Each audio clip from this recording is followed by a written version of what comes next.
Okay, good evening, everybody.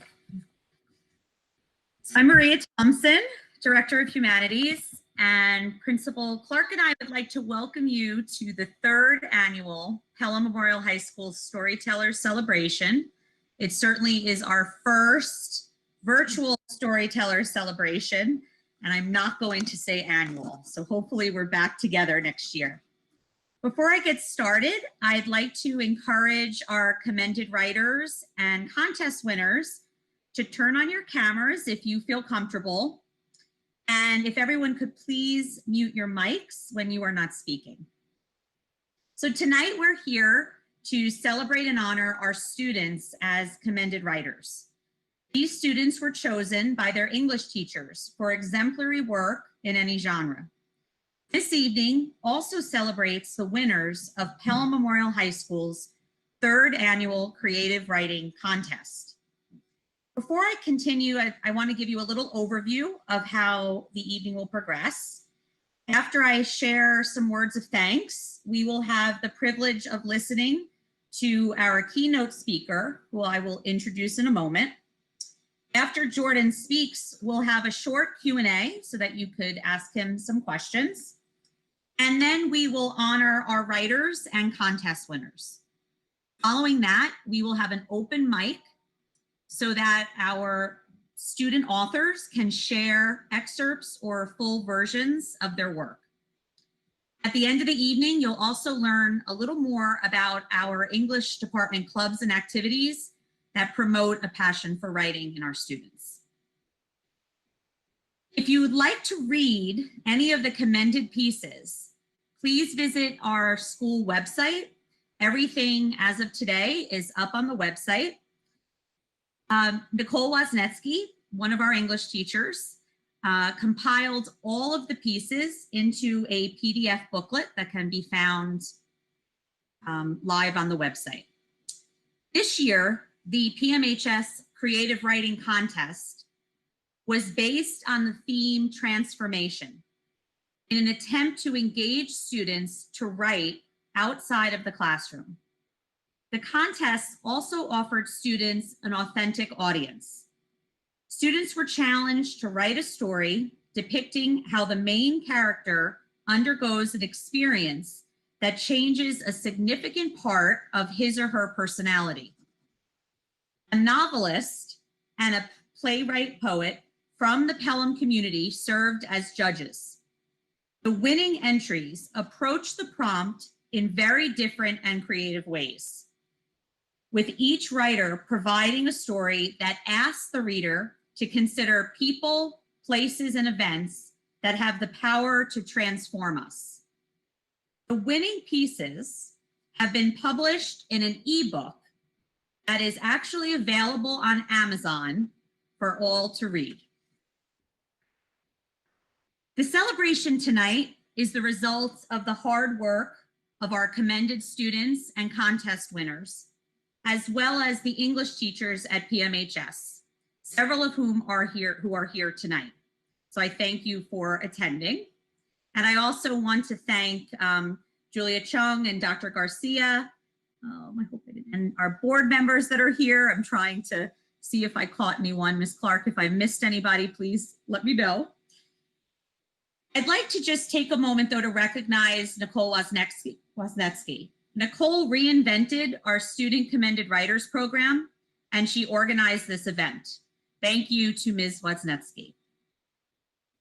Nicole's dedication to the students of PMHS is unprecedented. I'd also like to thank Steve Ravita for his audiovisual expertise and support. Mr. Richard Zaradnik for coordinating the judging of our contest and for creating the ebook publication. Community members Jennifer O'Grady and Rich Zaradnik served as our contest judges. Thank you. Thank you also to art teacher Devin Fallon, who coordinated an art contest for the cover of the ebook.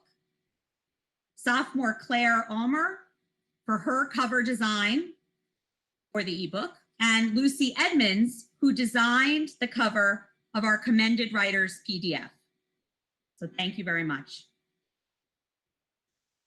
Thank Thanks to Pell-Mell, Door, and Young Playwrights for supporting the event. Cherise Donadio and Lindsay Tuthill for the clerical support. And a very special thanks to Ms. Janine Clark.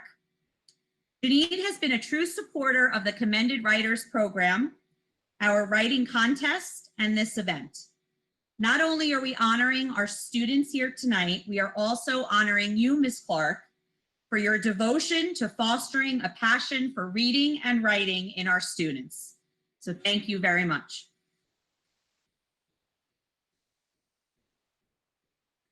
So now we're going to steal something, well, not now, but throughout the evening, we're going to steal something from Poetry Cafe. Since we can't clap well virtually, Cami, can you demonstrate how we clap in Poetry Cafe? We give some snaps, okay?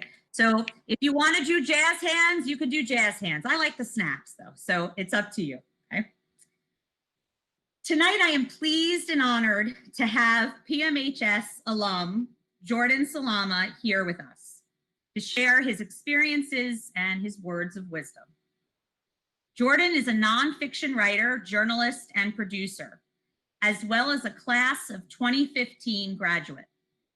During his time in the high school, Jordan created, produced, and hosted a PMHS monthly talk show known as the Pelican Brief.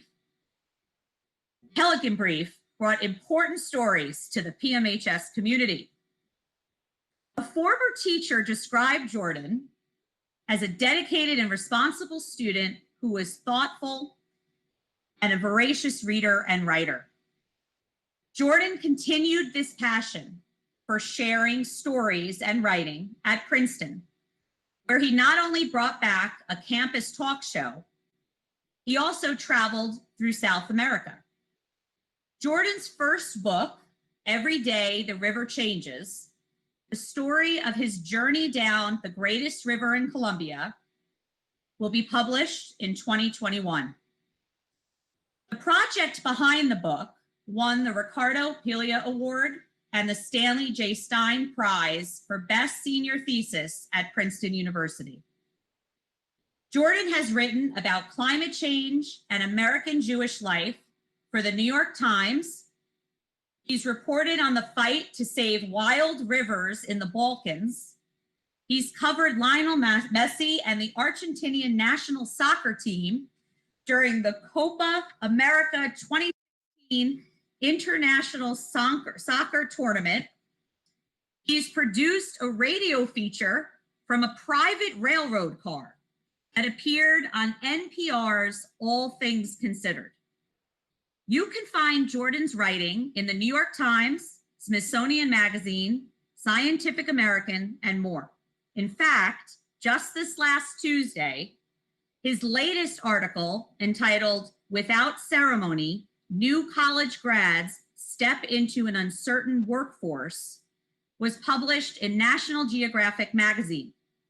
The article not only looks at the uncertainty facing 2020 graduates, it also speaks to the profound impact that COVID-19 has had on students from lower socioeconomic backgrounds. Not done yet. Jordan has also worked on several television shows, and he's 2015 graduate, right? So 5 years out of high school, including 60 Minutes and Sesame Street. And he co-created Princeton Tonight, Princeton University's first broadcast television series, and Lulu's TV, an English-Spanish children's digital music series on YouTube that has more than 1 million total subscribers and nearly 500 million views from around the world. An upcoming spinoff, Lulu's America, will be a bilingual educational online series produced in association with Sesame Workshop that has taken Jordan across the Americas in search of children with incredible stories to tell. Please welcome me in welcoming Jordan Salama back to PMHS. Thank you. Can you hear me okay? Oh, yes. Yeah? Okay, great. Thank you so much. That was such a nice and in-depth, unnecessarily in-depth introduction where, you gave me credit for a lot of things that I worked on with many other people. So, but I appreciate it. Thank you all so much for having me. Thanks especially to Dr. Thompson and Ms. Wozniacki for organizing this, for inviting me. It's still kind of a wild feeling that anybody would ask me to speak with a group of young writers about writing, because I'm, as you guys now have just seen, still getting started myself. As Dr. Thompson said in her introduction, I just graduated college a year ago. I'm 23 years old, which means that I was in PMHS just 5 years ago. In fact, I've played soccer and tennis with some of you. So in that sense, I feel like I'd be more suited waiting for some much more experienced person to come on and speak to all of us. But here I am, and you're stuck with me. So rather than try to give some sort of advice that I'm probably not too qualified to give, maybe it would be better if I told a story of someone who I met during a writing project just a couple of years ago that Dr. Thompson mentioned, who's much better placed to talk about these things than me. So to give you some background, again, as Dr. Thompson mentioned in her introduction, for my senior thesis in college, I decided to do something a little bit out of the ordinary, which was to travel down the entire 1,000-mile length of the Magdalena River, which is the greatest river in Colombia and one of the most important rivers in South America. I did this over the course of about 4 weeks, spending time with all sorts of people who live along the banks of this river, from ferry drivers to fishermen, conservationists to archaeologists, and hearing all of their stories along the way. And this is a pretty crazy river too. I went on an expedition in search of invasive hippopotamuses, the only wild population that lives outside of Africa. The crazy story that I can get into if anybody would like. And I met a teacher who runs a traveling library on a donkey. So my senior thesis was the story of that journey down that river and the people I met along the way. And next year, again, as Dr. Thompson mentioned, it's going to be published as my first book, which is very exciting. But what I wanted to talk to all of you today is that in one town along that river, I met an old man named Simon Villanueva. He was 89 years old when I met him. They called him the master jeweler of Colombia because for almost his whole life, he worked on perfecting the art of silver filigree jewelry. I don't know if anybody, if anybody doesn't know what that is, maybe you can see that. Dr. Thompson, can you tell me if you guys can see that, what I'm showing? So there are these, strands of silver and gold that jewelers can weave into little hats and fishes and flowers and more. They're very beautiful. And this is Simon, for all who are curious. Very nice guy. Now, Simon himself did not come from a lavish life of riches and jewels. His grandmother was from a village that was known for cultivating oranges, and he first learned from a few uncles while selling soup on his family's doorstep. And it was a pretty lonely job, right? A solitary craft. For more than 77 years, he'd work alone from dawn to dusk each day on the front porch of his house. Even as the outside world changed all around him over the decades, even as a civil war meant that nobody came to buy anything that he created. Literally, these, little jewelry pieces would pile up in a glass cabinet that he kept beside him. He kept going day by day, never stopped. His reason was simple.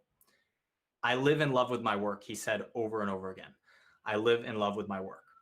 So you're all great writers. That's why you're here. And I gathered that as much from reading some excerpts from your work in that little presentation that started this whole evening. And really, I was impressed with what I saw. But living in love with your work for a writer, at least for me, usually isn't about absolutely loving to sit at your desk by yourself and just writing. I'm sure a lot of you have had that experience. In my experience, at least, it's all about passion for what you're writing about. So for example, for me, it's my love for things like the natural world and its conservation, family history, understanding cultures that are different from ours. All of these things have inspired almost everything that I write. I've written about rainforests in Honduras. I've fallen asleep to the sound of penguins yelling all night long on the coast of Patagonia. I've retraced the trade route of my great-grandfather who worked as a traveling salesman on a horse in the Andes Mountains. It doesn't take just anything to want to put yourself into these sort of crazy situations and write about them. But for me, I can't imagine doing anything else. So that's what keeps me going.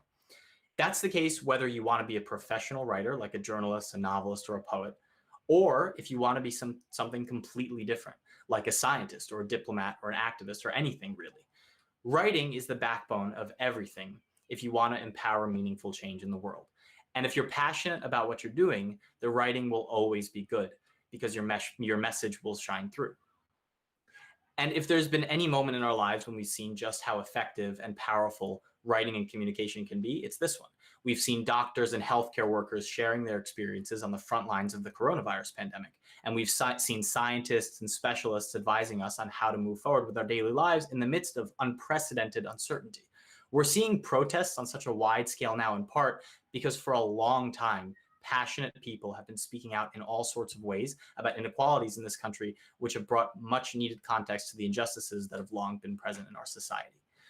So I think it goes without saying that we could all strive to be like Simon Villanueva, the filigree jeweler, that we should all strive to live in love with our work, because we're all in this special moment of our lives of deciding what the future will look like. I say we because, like I said in the beginning, I'm still figuring things out for myself too. So I understand what it might feel like. And actually, this is a lot of what I wrote about in the recent National Geographic piece that Dr. Thompson mentioned about uncertainty over the future and the kind of anxious excitement that that could bring. But for Simon, the master jeweler of Colombia, he never thought of himself as a master jeweler like other people did. There was simply nothing else that he'd rather have done. Simon died last month, aged 91. But for the people who knew him, the legacy he's left behind is much greater. It's one of creating beauty in a world where beauty was hard to come by. You never know how much your work is going to impact people, but if you do it with your heart, I promise you that it will. I hope that we will all continue to write and to learn about the things that we're most passionate about, so that one day when we're all 89 years old, we can also say that we lived in love with our work too. Thank you. And please feel free to ask any questions that you may have. I'd be happy to answer.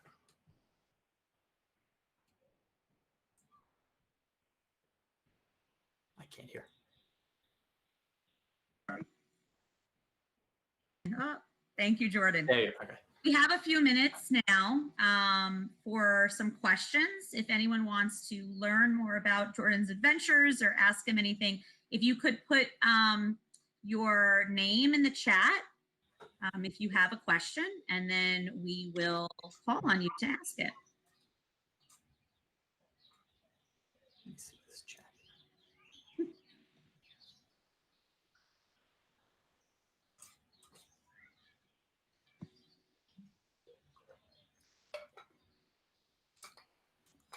If nobody has questions, that's fine too. I mean, oh, there you go. How did you first get published? Very good question, and it's actually something that I thanks, Mr. Schleifer. There's always that's it's a very good question, because there's so many opportunities to get published now that it's actually, I think, easier than one may think, especially when you're just starting out.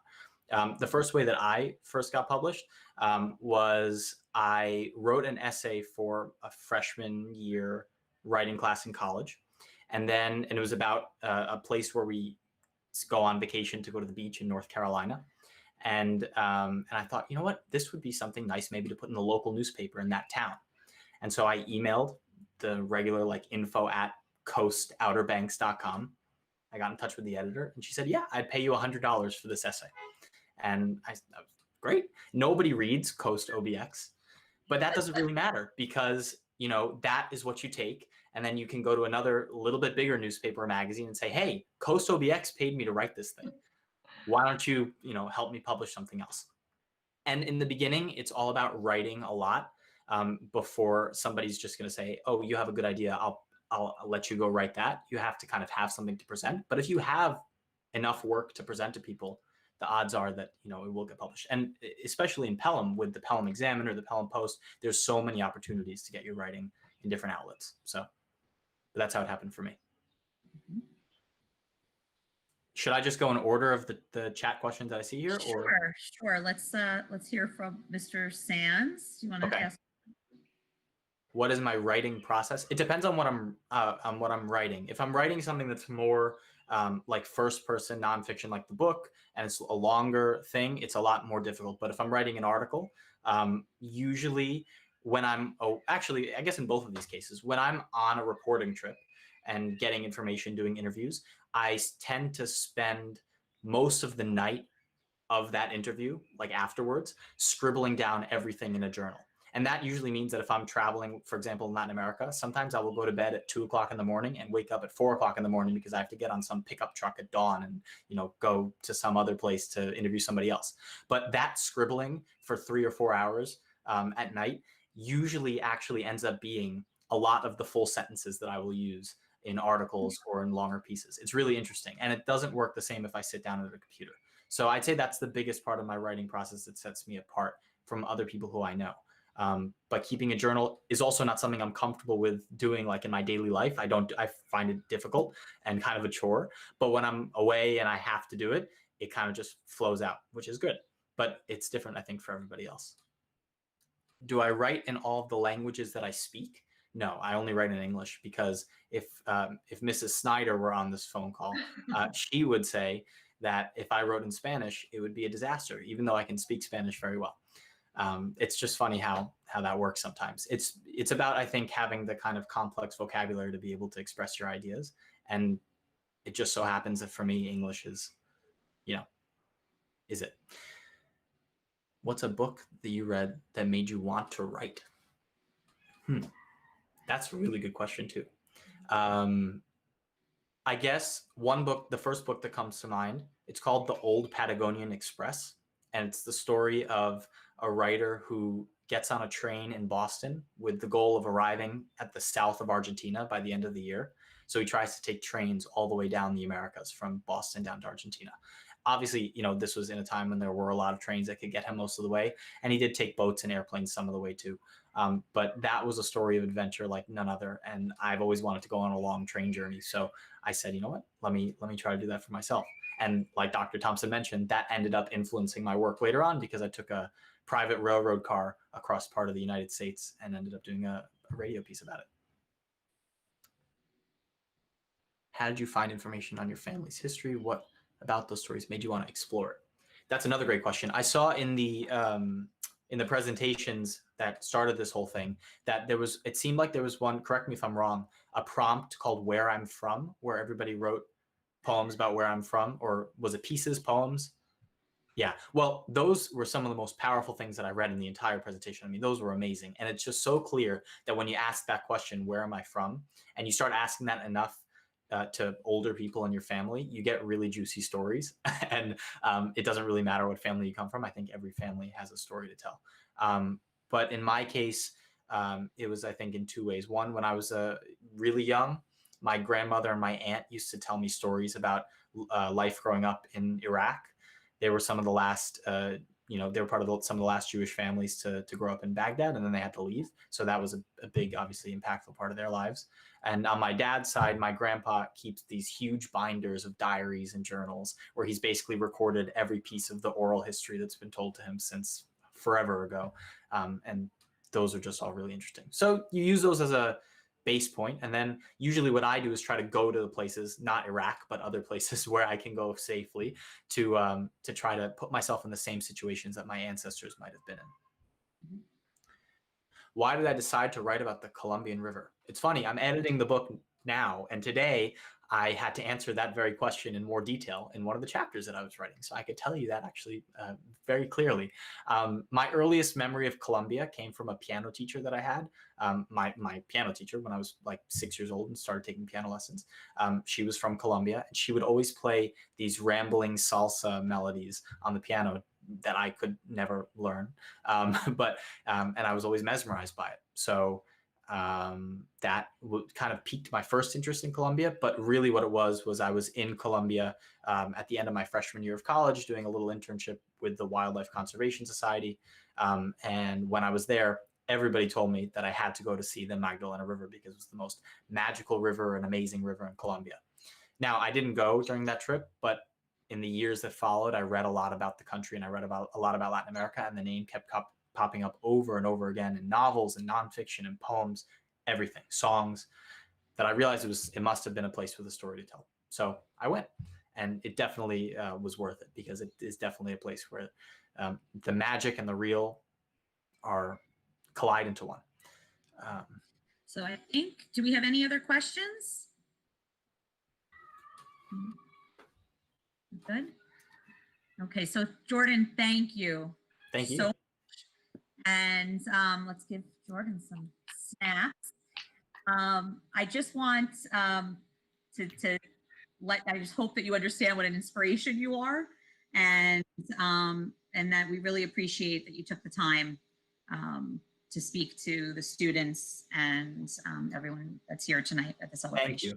I really, really appreciate you guys having me. And also, I mean, you have my email. If anybody ever has questions, maybe not now or down the line, right, about writing or about journalism or anything tangential to that career. I know sometimes it may feel unstable or risky or difficult to get into, but if you put the work in, like I said in my opening remarks, it's actually pretty straightforward, and you guys could, I'm sure with your talent, you'll be able to do great things. So I'm happy to always answer questions, offer help. Yeah. So just let me know, get in touch. Okay, will do. Thank you. And before we move on, I wanted to recognize one of Jordan's senior English teachers who came back tonight, Mr. John Orphis, longtime English teacher at the high school. So when I sent out a note to Mr. Orphis that Jordan was speaking tonight, he responded right away that he was definitely going to be here. So thank you for joining us, Mr. Thank you, Mr. Orphis. I got very lucky to have him. His class set me on a very, very good path senior year. That's awesome. Absolutely. Thank you. Okay, so we are now ready to recognize our commended writers and our contest test winners. And our principal, Janine Clark, is going to call out the names of our commended writers first, and then our creative writing contest winners. And I'm asking everyone to give some snaps after names or clap if you want to. And if your name is called out and you want to give a wave, we'd love to be able to see you because it's so hard to identify everybody with 45 people on the meet. So Mrs. Clark? Sure. Well, congratulations to the following commended writers. In fact, I'm looking at right now the picture of two of them sitting right in front of me. The first is Daniel Tabaz. Then we have Stephen Tabaz, S.J. O'Connor, Spike Childs, Catherine Tobner, Sean Hawley, Emma Almo, Sarah Almo, Lucy Edmonds, Catherine Elliott, Andrew Kelly, Jordan Schwartz, Sophia De Moraes, Julia Meyerson, Christina Stefanese, Sarani Campo, Alex Estorina, Larissa Breskin, Andy Wang, Kirsten Akambiega, Olivia Lee, Aoife Jeffries, Naya Gonzalez Green, Nathalia Brown, Gavin Cuomo, and Helen Cahill. Now I'm pleased to present the winners of our creative writing contest based on the theme of transformation. After careful deliberation by our judges, the following winners are, in honorable mention category, The Star with No Shine by Sophia Cedeno, Arctic Breakthrough by Claire Almer, How to Write a Love Story by Joe DePresida, and third place with the title of her story, Colabrita by Sarani Campo. Tied for second place, congratulations goes to Katie D'Angelo for January, Jackson Champagnier Bowen for writing Death and Glory, and Jordan Hurd, who wrote Tragedy Transforms a Heart. The first place winner for writing Fallen Once More, we want to congratulate Audrey Levinson. And the drum roll, please, the grand prize winner who wrote People Help the People, Katie O'Connor. Okay. Thank you, Mrs. Clark. Congratulations to everyone who we are honoring here tonight. We will be sending you certificates.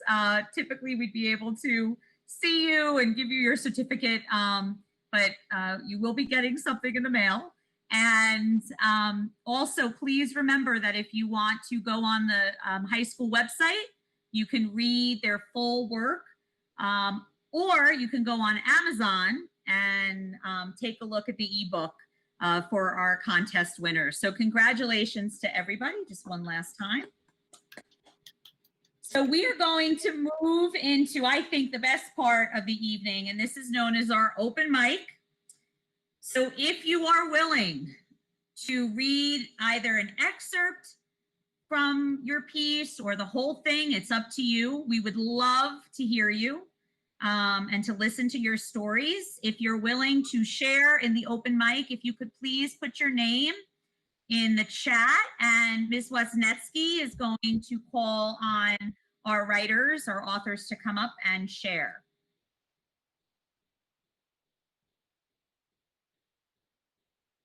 Don't be shy.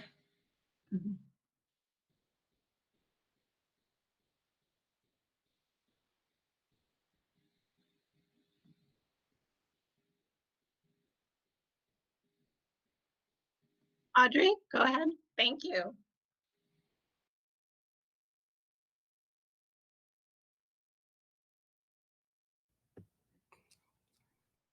My mic isn't turned. Hi, I'm Audrey Levinson. I wrote the story Falling Once More. So I can read like a short excerpt of it. This was actually based on a painting called Madam X by John Singer Sargent, and I really thought it was an interesting concept, and so I wrote this short story based on it. Okay. It would be the gala of a lifetime. The young woman glanced out of the window of her bedroom, eyes falling on the cobblestone streets and the Eiffel Tower in the distance. She breathed deeply for a moment, then with a start hurried over to her mirror. Her carriage arrived shortly, and there was much to do. She pinned up her hair, a small crown adorning the tip of her head. As she continued to ready herself, she noticed her hands shaking unconsciously, leaves in the autumn wind. On the streets below, she heard the click-clack of horses and glided down the stairs, covering her face with a thin piece of lace. Wordlessly, she stepped out through her door and into the carriage, suffocating on the warm night air. She would not let him see her fear. He would regret his decision, seeing her now weeks later. He had always been irked by her conservative dress. She would show him. The strap fell from her deathly white shoulder. As she stepped out of the carriage, she nodded to the driver quickly, affording him a small smile. It was unfamiliar to her face after so long and ached slightly. She walked up the stairs, her hands fidgeting as she forced herself to place them at her side. No weaknesses. You are strong. You have the upper hand here. He knows what he did. The doorman swung open the enormous doors and she stepped inside. The chandeliers glistened tiny fireflies in the dark night of the entryway. There were the doors to the ballroom, not 10 feet away from her. Yet as she walked over to it, the time seemed to paralyze her mind, taking over and making that short walk last a lifetime. Her hands wrapped around the doors firmly, a sort of stony determination falling over her. She pulled them open with a knotted stomach and walked through the gilded doors. As she entered the ballroom, she felt eyes drawn to her, and she scanned the room with a cold stare, one that she had practiced endlessly in the mirror to fill time on lonely nights. Her eyes fell on him, laughing with some of their old friends. They were paper-thin people, fitting for their paper-thin souls, following only what they thought could get them high in life. They had left the moment he had, leaving her bereft, with only the memories of times she had once thought meant so much. Her fingers grazed the top of the small table to her right, and she tilted her head slightly, knowing that eventually he would turn around and see her gaze, cold and indifferent, pointing straight at him. Almost immediately, his gaze met hers, and he gave her a crooked smile. It wasn't the smile she was used to, huge and sparkling, and he knew it. She scoffed lightly, suddenly unsure of what to do. Her former friends were laughing, posing for photos, champagne flutes attached to their hands. "Gabriel," one called from the corner, and he tore his eyes away from her. That life, one that she had once embraced so readily, was no longer hers. It had been stolen from her, stolen by him with his dancing eyes and dangerous smile. The halcyon days were gone, replaced now with what? An empty room so full of people, so deafeningly loud that the only thing she could hear was her silence.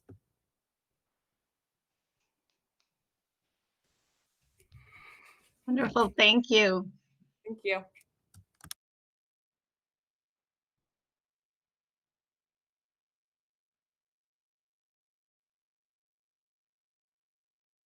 Sophia, great. You can go next.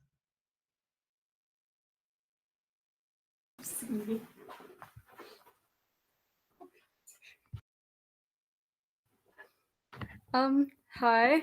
I'm Sophia de Marais, and I'd like to read an excerpt from my story, A Soaring Heart, which is based on Ethan Frome.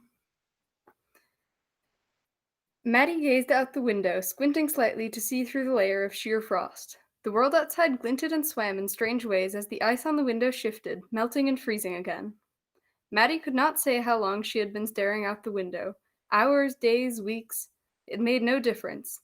Ever since the smash-up, but that was in the past, she told herself firmly. It was time to move forward with her life. The doctor had told Maddie it was unlikely she would ever be the same, yet deep down she didn't believe him. She knew that logically it was ridiculous, and yet she couldn't help but feel a glimmer of hope within her. While she waited for the ice to thaw at last, she stared out the window, dreaming of where she would go once she regained full control of her body. Her heart fluttered as she imagined running, flying through the fields again. She couldn't give up on that. Maddie's eyes continued to wander across the empty landscape when a brightly colored flash caught her eye. A bird, she couldn't identify it from that distance, soared across the gray sky, and her heart fluttered as she watched it. It seemed so free of worries, of pain, and it drew closer to the house until a shot sounded in the distance. Suddenly the bird was trailing downward in a spiral of feathers, and the bare trees came up to meet it. Maddie shrieked. Zena's angular frame filled the doorway. What now? She inquired irritably, a frown frozen on her face. There, then, a bird flying, Maddie stammered, her mind unable to put together the events. Finally, her words fell into some sort of pattern. I was sitting here and I saw someone shoot a bird and it fell, and won't you please check if it's hurt? I see, Zena snapped. Next time, don't bother me if it isn't important. I'm very busy, as you know. Maddie sighed. Will you at least tell Ethan when he comes home? We'll see. Maddie was alone again, but now a new purpose consumed her mind. She had to help that bird. Thank you. Thank you.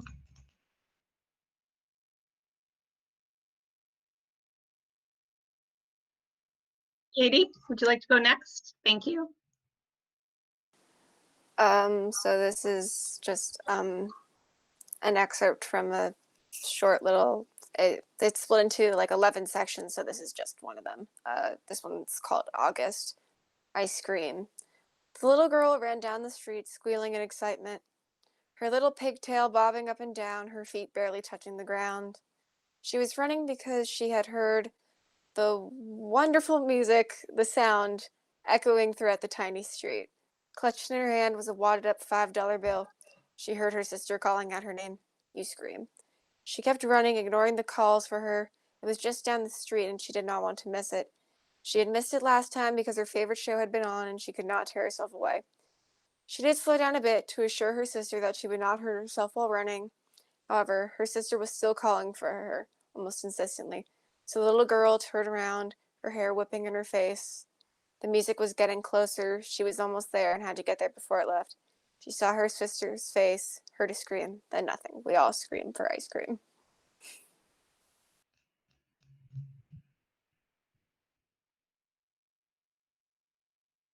Thank you, Katie.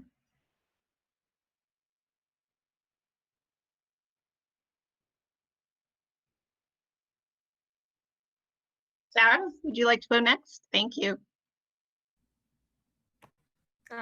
Hi, I'm Sarah, and I wrote this piece about when freshman year the jazz band took a trip to New Orleans and we went to this cool bowling alley called Rock and Roll.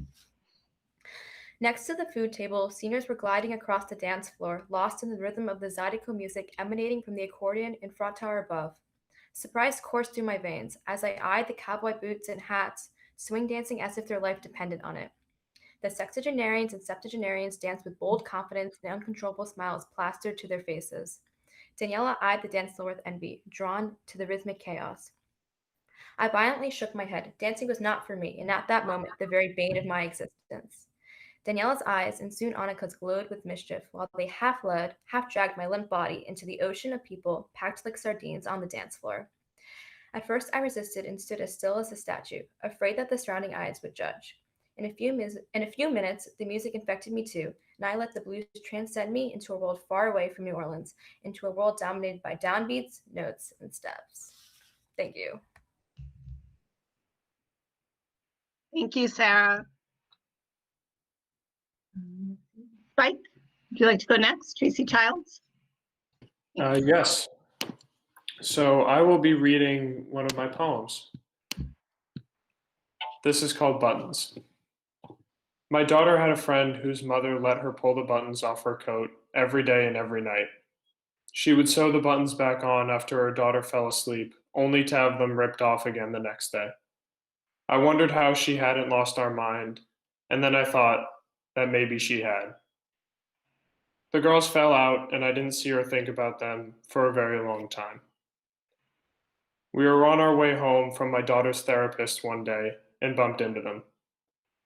We talked for a few minutes, and the whole time, I couldn't help staring at the girl's coat and its perfect buttons. After we're in the car, I looked at my daughter and thought about how all I wanted to do was anything I could to help her. But it wasn't like the buttons. No matter how much I tried, I just couldn't seem to fix things.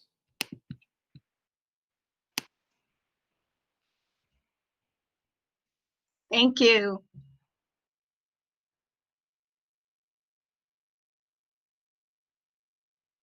Let's see, Emma? Emma, would you like to go next? Yeah. So this is from an assignment that we had in class. We just had like a writing prompt where you had to write like a paragraph off of the sentence, "The night was sultry." So, the night was sultry. The street was as quiet as a graveyard, the night swallowing up any creature unfortunate enough to venture into its midst. A lone street lamp flickered feebly, but soon succumbed to the velvety darkness. The silence was shattered as an old car hurtled down the street, screeching to a halt in front of the house with crumbling walls and an overgrown jungle of a yard. A thin, disheveled man leapt out of the car, his eyes darting like a caged animal's, finding shapes in the darkness that did not exist.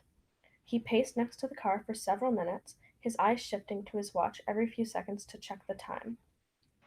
After one final glance at the watch, the man started to make his way to the front door of the house, hesitating before placing his feet onto the jagged path. The man's breath quickened with every step, his legs turning to lead. His bony fingers soon hovered above the crooked door knocker, and in a moment of absolute terror, he rapped the door twice. This would quite possibly be one of the worst decisions of the man's life. Thank you. Thank you.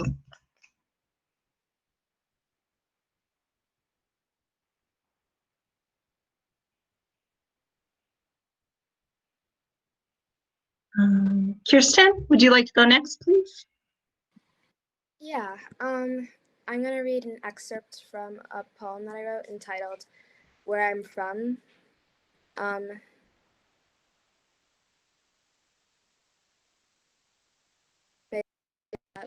Based off of, as Mr. Schleifer said earlier, the Where I'm From by George Ella Lyons.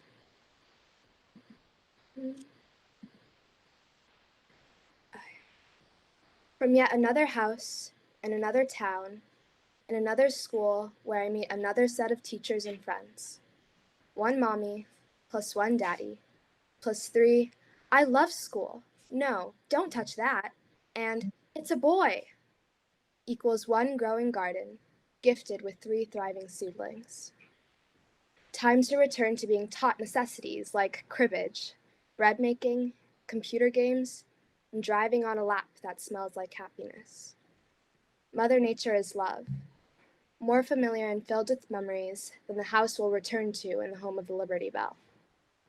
From the last house, in the last town, with the last school that I'll go to before I leave. One mommy plus one daddy plus 4. Too fast. Whoa. Hey. And another one equals one body adapting to yet another new environment. Emptier yet fuller, bitter yet sweet, uglier yet more beautiful than it has ever been, a nest without its resident. Memories still linger in the field of blueberries, ready to be devoured, in the waves hungrily lapping at the shore, in the gardens overgrown in a reckless sort of freedom. From the same house, in the same town, with the same school, but from a different perspective. One mommy plus one daddy, plus 4 seasons so different, yet the same, equals 6 stars in a constellation ever changing, but always sticking together, twinkling in the night sky. Thank you.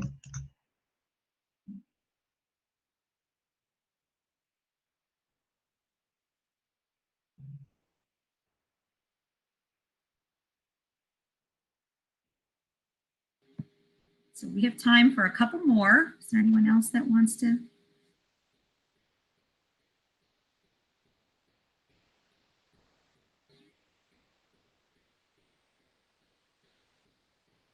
Any of our seniors want to give a last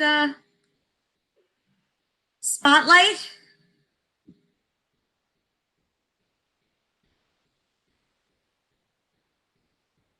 Is that Stephen or Dan? Oh, Catherine. Catherine would like to share. Okay, my poem is called The Horse That Was More Than a Horse. Inside that horse, there are soldiers with hope, pretending to be a gift like on Christmas Day, but they are not just some wrapped up soap. There's a way to escape the use of ropes and to leave the Trojans with nothing to say. Inside that horse, there are soldiers with hope. They are waiting, and with time they had to cope. The Trojans thought that the Greeks had gone their way, but they are not just some wrapped up soap. They thought it was from the gods, a present from the dope, and only a poser had snakes taken him away. Inside that horse, there are soldiers with hope. Only the Trojans knew their horoscope, and they believed the horse was a reward from a good prey, but they are not just some wrapped up soap. They open up the gates with the ignorance that soon they will mope. Nonetheless, the horses rolled in with cheers of yay. Inside that horse, there are soldiers with hope, but they are not just some wrapped up soap. Thank you. Thank you.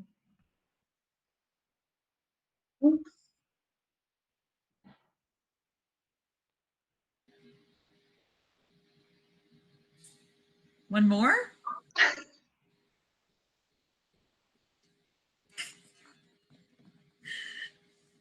Well, I'm not going to volunteer anyone, so I don't want to do that. Okay. He's turning the camera for his brother. You have to offer up your work so we can hear it. I cannot call on you.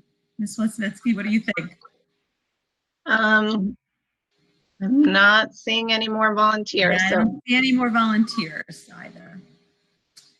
All right. Oh, well, if you want to read, as I've said a couple of times, if you want to read the full pieces, please check out the book that's up on the website. And Ms. Wesnetsky, can you just talk about the ebook for a moment? Because I saw there was a question.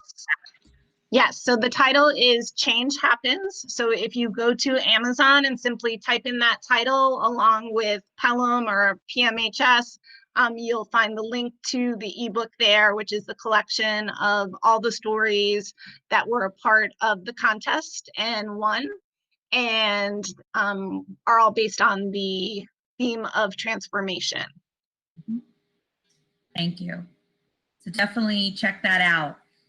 So we're wrapping things up, but before we say thank you to everyone for coming tonight, we wanted to share with you a very short video clip. Basically, we wanted to share all the opportunities that students have, and we want to encourage students to get involved in the clubs and activities that are connected to writing at the high school. So Ms. Wesnetsky will present the video.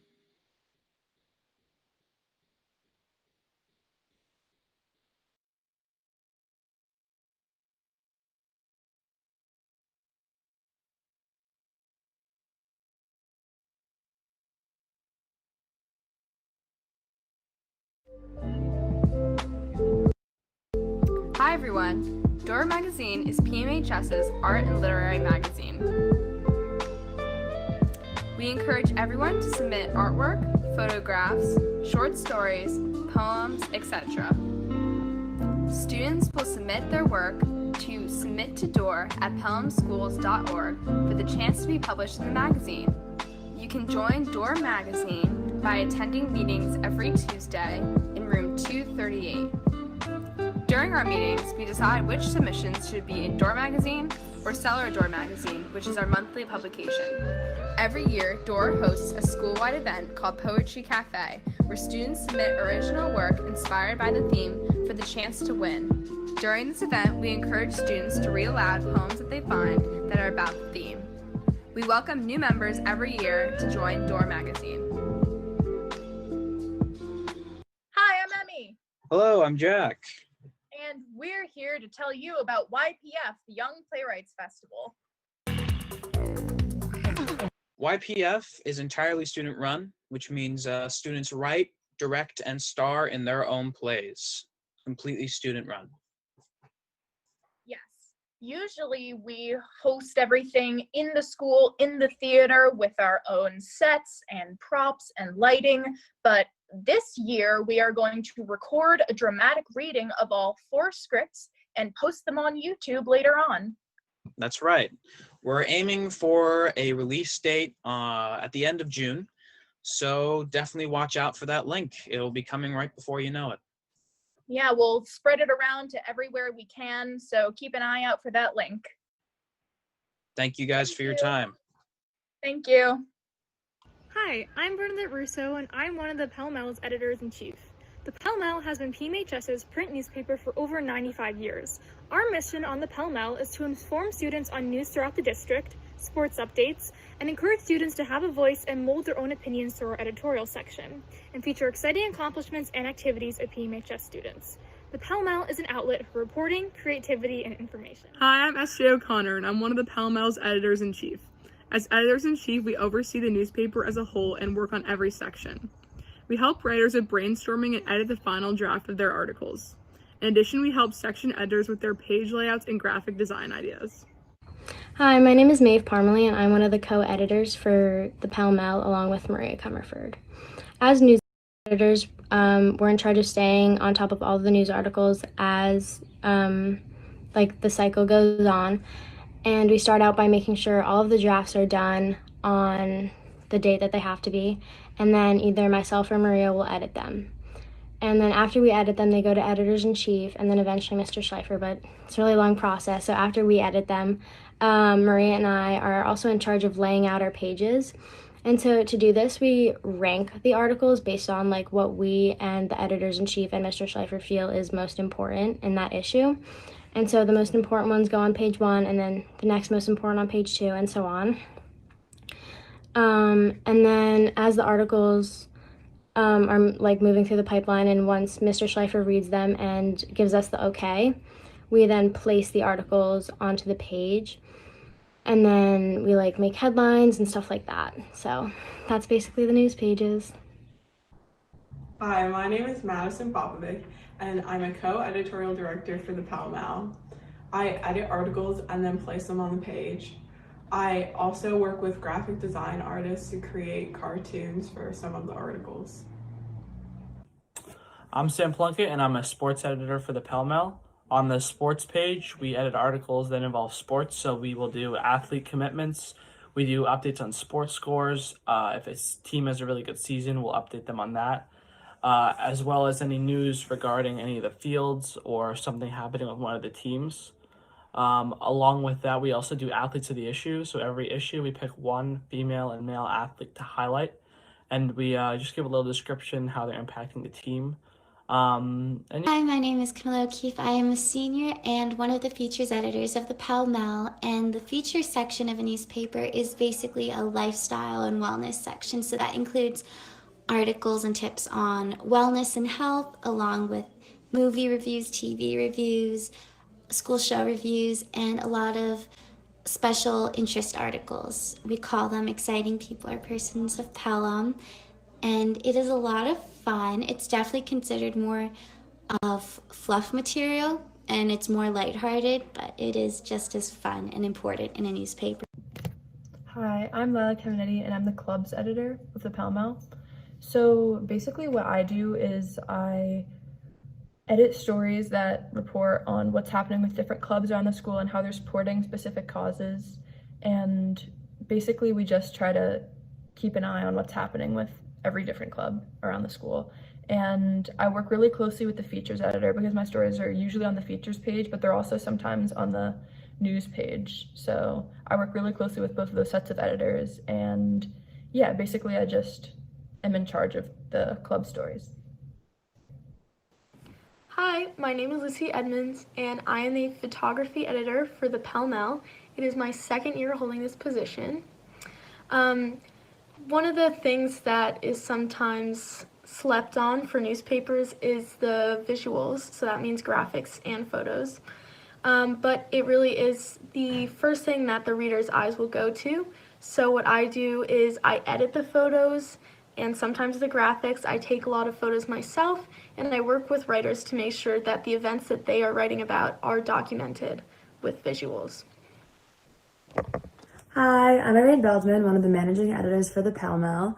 Our main job is to make sure that everyone has all their articles due by their deadline and making sure everyone in the club is staying in check. Hi, my name is Kate Walkerin, and I'm the other managing editor with Irene, and our job is to keep everything organized for the paper through a big spreadsheet that we keep for each issue, and we also reach out to the members of the class and the club to keep everyone on deadlines. Thank you, Ms. Wasnetsky. Thank you to Door Magazine, the Pell Mell, and Young Playwrights. I want to thank everybody for coming tonight to congratulate again our commended writers and our contest winners. A very special thank you to Jordan Salama for spending his evening with us and sharing his words of inspiration.